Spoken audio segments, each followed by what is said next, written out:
د طلاق په باب کې بیا د قصد او د ټوکې فرق شته که نشته؟ حضرت پیغمبر صلی الله علیه وسلم یې درې شیان دي، قصد هم قصد ده، ټوکه هم قصد ده، نکاح ده، طلاق ده، بیرته رجعت ده. درې سره ګوره د ښځې سره تعلق شیان دي. ټوکه سره جوړه کي، دوه نفره شاهدان راولي او چل ښځې ته یې چل جوړ کړی، تاسې زده نه کوي چې داسې به نکاح سره وتړو لکه دا خلک چې داسې نکاح سره تړي ښځه او سړی نکاح د دوه نفرو سره په ټوکه سره وتړي، هغه یې ښځه شو. که بیرته د طلاق الفاظ دغسې په ټوکه سره وی طلاق واقع شو، که بیا بیرته رجوع خپلې ښځې ته کي پس له طلاق نه، هغه هم رجوع هم صحیح ده. ځکه د دغو تعلق اوس مو ویله چې چی سره ده؟ د الفاظو سره.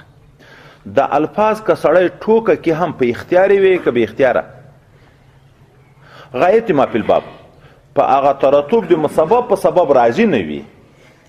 طلاق سبب د جدایي ده، په هغه جدایي راضي نه ده.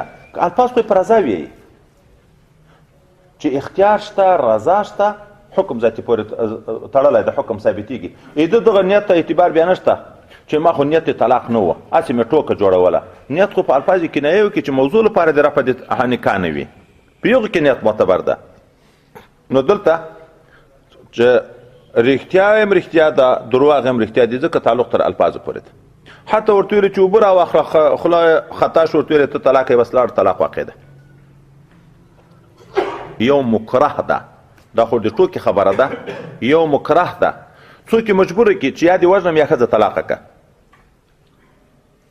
نو هلته طلاق واقع کېږي که نه واقع کېږي؟ ده طلاق ورکړو.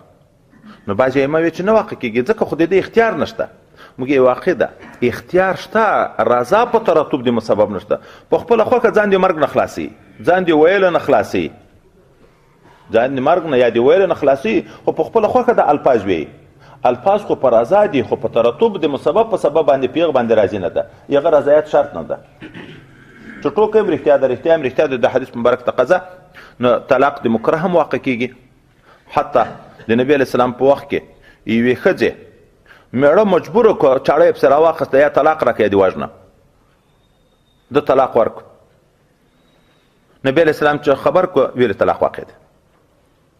وایي دلته ویلي دي چې سبحانه لله در امام ابو حنیفه، دلته خیر کثیر د امام صاحب دپاره چې میړونه یې د مرګ نه خلاص کړي. که داسې وایي چې دغه د اکراه طلاق نه صحیح کېدی، نو خو ښځه خو یې دغسې پرېږدي، نو وژنې یې.